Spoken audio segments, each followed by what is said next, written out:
Siéntense, hermanos. En uno de estos días, uno de mis hermanos preguntaba algo que me hacía pensar cómo los tiempos van cambiando y de repente quizá nos vamos dejando llevar por el ambiente, por algunos énfasis, pero la pregunta de mi hermano era: ¿por qué últimamente en el púlpito no se tocan temas como pecado e infierno? Y bueno, yo le respondí inmediato, ¿verdad? Pero a la vez pensé, sí es cierto, es verdad. De repente, porque se usó mucho esos términos para a veces provocar que la gente tuviera un poco de miedo y así reaccionara y se volviera al Señor, como que ha disminuido los énfasis. Pero el pecado ahí está y no podemos quitarle la fuerza por la cual Jesús vino a morir, por causa del pecado, ¿verdad? En los textos que hoy hemos leído, primero de Reyes, Gálatas, Salmos, Lucas, el tema que toca cada una de estas lecturas es el pecado. Y el título del sermón de hoy es el perdón de pecados. Si nos referimos al Salmo 5, el salmista está solicitando al Señor ese perdón. Si nos vamos a Reyes, como ya leímos, nos muestra un pecado tan vil de un poderoso, como rey que era, y que consideraba que tenía toda la soberanía para hacer lo que quisiera, pero el profeta fue a exhortarle, a confrontarle por su pecado. Ya en Gálatas, Pablo diserta sobre lo que significa el perdón de los pecados, que no es por obras, sino por fe, confianza en Dios, en Jesús, que ha hecho y ha entregado su vida por nosotros. Y luego Jesús, en el Evangelio de Lucas, dando la muestra de lo que significa el perdón, reconociendo a la persona como tal y no usando, siendo Dios, la ley para acabar con ella y quizá humillarla más de lo que ella se había humillado cuando va para ungir a Jesús. Y dice el texto, ¿verdad?, que hemos ya leído, llorando ahí en sus pies, luego secándole con su pelo, estaba dando esa ofrenda al Señor. Pero uno se puede poner a pensar qué había detrás de todo ello, además de que quien la critica y critica a Jesús, un fariseo, un religioso recalcitrante, metido bien en las Escrituras, pero nada más para condenar y no para ayudar, aliviar. Bueno, quien veía eso estaba listo, ¿verdad?, para condenar a la persona como era esta mujer, entendiendo que era una mujer ramera. Pero lo más importante es la actitud, la posición y la acción de Jesús ante ella. Ese es el mejor modelo de lo que hoy podemos tocar como tema acerca del pecado. ¿Qué es el pecado, hermanos? Quizá tenemos rápido una respuesta que nos da un texto bíblico, ¿verdad? En resumen de todo lo que ello podemos afirmar, bíblicamente, pecado es toda infracción de la ley de Dios. Eso es pecado. Toda infracción que se hace a la ley de Dios, es decir, todo aquello que altera su orden. Eso es pecado. Cuando tenemos esa claridad, podemos inmediatamente identificar dónde está el pecado. En esta semana, una persona me decía, referente a la realidad del nacimiento de un hijo, ¿verdad?, de un padre y una madre, claro, y cómo esto no puede ser igual cuando es un hombre y un hombre, una mujer y una mujer. Se altera el orden. Y daba todavía un ejemplo. Yo no lo sabía, quizá muchos de ustedes sí lo saben, y más aquí que son expertos en las sillas de montar, ¿verdad? Pero me decía que lo que es un caballo y un una burra, ¿verdad? Si se cruzan, ¿qué sale, hermanos? Una mula, ¿verdad? Pero entre mulas no puede haber más descendencia, porque es una situación no normal. Hasta ahí llega la descendencia. Yo no lo sabía. Es interesante que cuando se altera el orden, lo que pueda venir ya no se detiene. Ahora en la discusión que está fuerte, ¿no?, en cuanto a la homosexualidad, bueno, hay un orden, pero si se altera, ya no continúa lo que Dios ha marcado. Pecado es toda infracción del orden de Dios. Dios hizo del principio de todas las cosas, todo lo que existe, y al terminar vio que era bueno en gran manera, dice el Génesis. Creó al ser humano para que señorease sobre todo lo creado, ¿verdad? Le dio su confianza para cumplir esta orden. Y desde un principio, el primer hombre, ¿qué pasó? Alteró el orden. El ser humano escogió salirse de ese orden de Dios, pecó, y así apareció el pecado, cuando menos en la tierra. Adán alteró el orden de Dios. La consecuencia inmediata fue echarlo Dios del paraíso. ¿Por qué, hermanos? Porque no podía vivir más en él. No era apto por causa del pecado. Alteró el orden de Dios. Dios no permitió que él destruyera el paraíso que estaba bajo él, bajo su custodia. Ahora le costaría, según la sanción de Dios, obtener del fruto de la tierra, ¿verdad?, lo que antes no. No apareció el trabajo como consecuencia de la maldición, ya estaba el trabajo, es una bendición, pero ahora con fuerza, ¿verdad?, con dolor. La situación hombre-mujer entraría en tensión por causa del pecado. Con razón, hay pleitos entre hombre y mujer. El pecado, hermanos, que aparece ahí. Cuando no hay tensión, el pecado se desvanece. Y no quiere decir que nadie sea pecador, pero cuando el pecado, Señor, aquí estamos, la hemos regado. Mira cómo nos golpeamos a veces, ¿verdad? No solo ya hablamos duro, pero nos pegamos. El pecado, hermanos, falta de orden. Esto es lo que sucedió en el Génesis. Y Dios lo declaró. Habrá tensión cuando venga el bebé. El esposo se alegrará, pero la mujer en sufrimiento parirá, ¿verdad? Hay tensión por causa del pecado.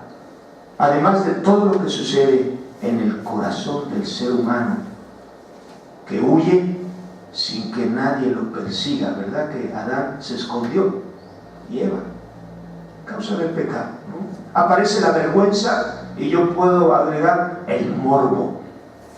Dios les dice: ¿quién te dijo que están desnudos? Y siendo esposos, el morbo por causa del pecado. ¿Quién te enseñó que estás desnudo? Pero lo principal de todo en el pecado es la ruptura con el Creador. Y no solo la ruptura con el Creador como tal, pero esa relación cercana con Dios de papá e hijo se rompió. Dios se relacionaba con el ser humano, platicaba con ellos en el huerto, jugaba con ellos, contaba chistes. Era una cercanía, una relación papá e hijo. Pero el ser humano alteró el orden de Dios. Cuando el pecado aparece entre las realidades que suceden, se rompe la relación con Dios.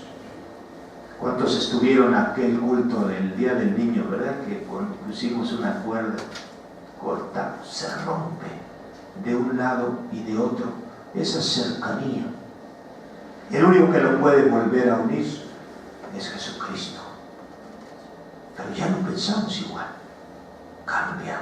Una vez que se rompe la relación con Dios, cambian los pensamientos y empezamos a considerar algunas cosas desde mi postura muy material y humana, machista o feminista, qué sé yo, ¿verdad? El Salmo 81, Dios dice: escogieron su propio camino, los dejé por tanto a la dureza de su corazón. Es una realidad, hermanos, consecuencia.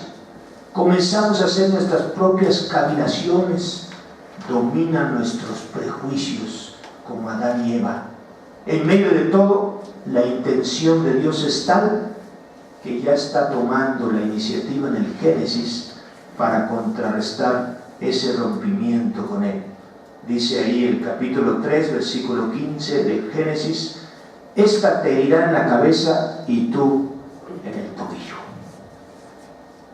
Desde ahí Dios dijo: bueno, yo prepararé una manera para que vuelvan a integrarse conmigo, ¿no? La iniciativa la toma nuestro Dios. Desde que aparece el pecado, también Dios proveyó la reconciliación, considerando a su Hijo para ello. Diríamos que los antiguos, los que son del tiempo del Antiguo Testamento, aunque no tenían una realidad tan cercana, no tuvieron ese privilegio que nosotros en Jesús, sí podían arrepentirse, porque todo aquel que se arrepentía, Dios daba el fruto de ese arrepentimiento, reconciliación. Nosotros, después de Jesús, con mayor facilidad, centrados en Jesús por la presencia del Espíritu, entonces también tenemos el acceso a un cambio de vida, haciendo a un lado el pecado. El evangelio de esta mañana que hemos leído dice de una mujer que llegó, que no había sido invitada por aquel fariseo Simón, y fue tan atrevida y osada, ¿verdad?, que se puso a los pies de Jesús, y eso trajo para ella su perdón de pecados. Esa mujer, hermanos, no sabía nada de teología, estoy seguro, ¿verdad? ¿Cómo es que funciona el plan de salvación? No se lo sabía. Las 4 leyes espirituales ni las conocía. ¿Qué es la justificación o qué es la regeneración? Que en algunos somos expertos. ¿Cómo obra el Espíritu Santo en el creyente? La teoría no la tenía, pero sí tenía ante ella al Maestro, al Señor. Cuando menos estaba ahí. Y lo que se le ocurrió fue no desaprovechar la oportunidad. Simón el fariseo, el clérigo, perdónenme, el pastor, el experto en las Escrituras, el teólogo, tenía muy claro acerca del pecado, al grado que pensó: si fuera de Dios, conocería quién le está, ¿verdad?, tocando los pies. Era experto en la teoría del pecado, pero solo para condenar, solo para enjuiciar. Tenía el mote esa mujer para él, ahí un título en la frente: pecadora. Al grado tal que así lo pensó y estaba en juicio contra Jesús. Sin embargo, como todo religioso, diría Wesley, como un cristiano, identifica al pecador para menospreciarlo, juzgarlo, condenarlo, pero solamente, sabio en su propia opinión, Jesús le da una sorpresa y le dice: soy tu invitado y no me diste agua para mis pies. Y era algo tan común a alguien que se invitaba, y más con la investidura que tenía Jesús. Y él no le dio esa agua para que él descansara al ir a su casa. Le dice Jesús: no ungiste mi cabeza con aceite. Esto se le hacía a personas con cierta distinción. Jesús era un maestro y tampoco le dio aceite para ungirle. No me recibiste con beso. Para nosotros, en nuestra cultura latina occidental, nos suena raro, ¿verdad? pero también era una muestra de cortesía y recepción lo que Jesús estaba reclamando de Simón. Lo invitó y no le dio todo ello, quizá lo invitó para menospreciarlo. Esas eran las actitudes de los fariseos. No fue una invitación cordial para que con él se abriera, aprendiera el fariseo, no, seguramente fue para ponerlo en ridículo. Él no se creía pecador, no necesitaba nada del maestro. Él creía que no había alterado el orden de Dios. Acuérdense, pecado es alterar el orden de Dios. Por lo que él creía que no había alterado el orden de Dios. Como aquel fariseo que oraba para sí mismo, ¿se acuerdan? Y que Jesús puso de ilustración. Gracias, Señor, que no soy como este, teniendo a un lado a un publicano. Yo, y empieza a recitar, y dice Jesús en su ilustración, aquel oraba para sí mismo, no para Dios, ¿verdad? Bueno, así estaba Simón, pero no se daba cuenta, aunque tenía toda la teoría de lo que es el pecado, que él estaba alterando el orden principal de Dios por no tener amor. El orden principal de Dios, el pecado, se da principalmente, hermanos, por falta de amor. El pecado es consecuencia de él. Yo puedo estar cumpliendo todo lo que Dios me pide en las Escrituras, viniendo al templo, pagando mi diezmo, dando mi ofrenda, participando en el programa de la iglesia, en fin. Pero si estoy faltando al amor, estoy pecando. Así que este hombre, Simón, no se enteró de eso y está en juicio contra aquella mujer. De ahí se derivan infinidad de pecados de uno solo. La mujer es una muestra de lo que debemos de hacer nosotros. Se convierte en un modelo siendo una ramera. En primer lugar, se atrevió. No conocía mucho de Biblia. Quizá usted no conoce mucho de Biblia. No necesita para buscar al Señor y tenerlo con usted. Después de eso sí lo necesita para ir creciendo con él, ¿verdad? Pero quizá usted hoy dice, pues yo no conozco texto. Lo más importante es que sepa lo que Jesús nos enseña en este texto, que es misericordioso y amoroso. Y que aunque usted sea un pecador, como todos los que estamos aquí, Dios puede recibirle. Y como a esta mujer le puede decir, tus pecados te son perdonados. Pero la mujer se atrevió y en el atreverse actuó. Se humilló.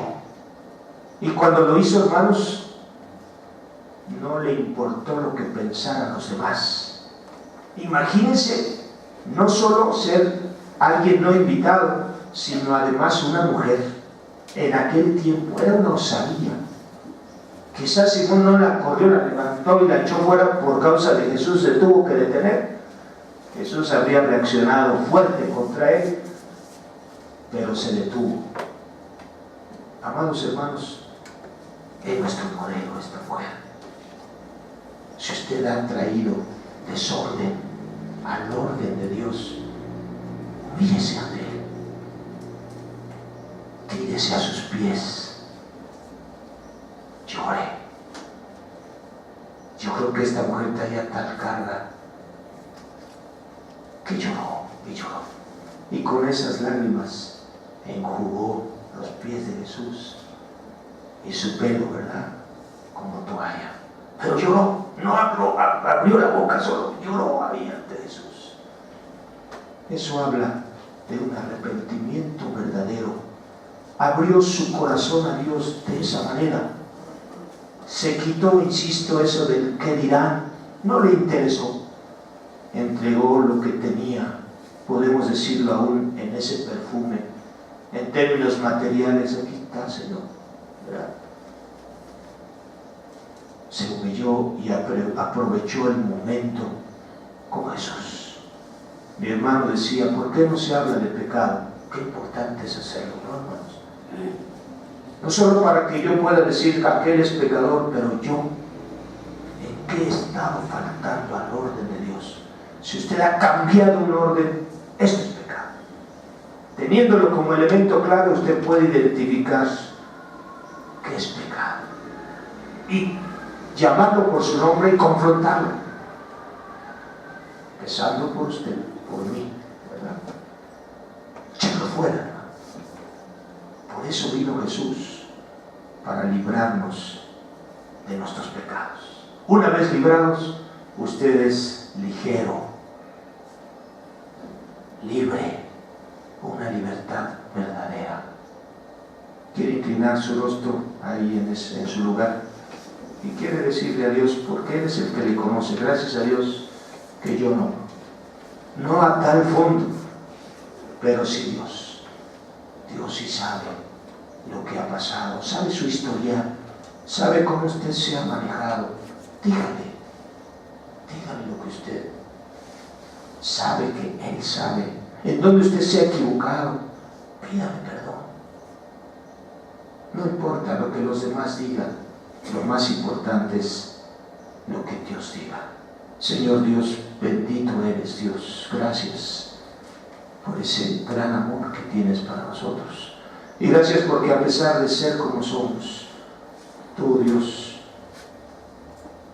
siempre estás en la iniciativa para reencontrarse con nosotros, reencontrarte con nosotros, Padre. Que seamos como fuéramos. Solo cada uno sabemos cómo somos. A veces podemos engañar a los demás, pero a ti no. Tú conoces nuestros pensamientos, nuestras intenciones, nuestras críticas, así como Simón no lo dijo a Jesús, pero Jesús sabía lo que había en su mente y corazón. Tú sabes lo que hay en nuestra mente y corazón, Señor. Perdónanos. Oh, perdona nuestro pecado, Señor. Perdona que no hemos permitido que, como tú creaste el mundo, las cosas, queremos nosotros ocupar tu lugar y hacer cambios que no van conforme a tu orden. Aquí estamos, Señor. Oye cada oración y renuévanos aquí en tu casa. Y gracias, Señor, porque cada día, cada domingo hay una nueva oportunidad al ser expuesta a tu palabra. Y hoy nos acogemos a ella, Señor. Oh Dios, renuévanos en tu casa, perdónanos y así úsanos para hacer bendición en donde tú nos pongas. Oh Padre, damos gloria y honra a tu nombre. A ti la gloria en el nombre de Jesús. Amén.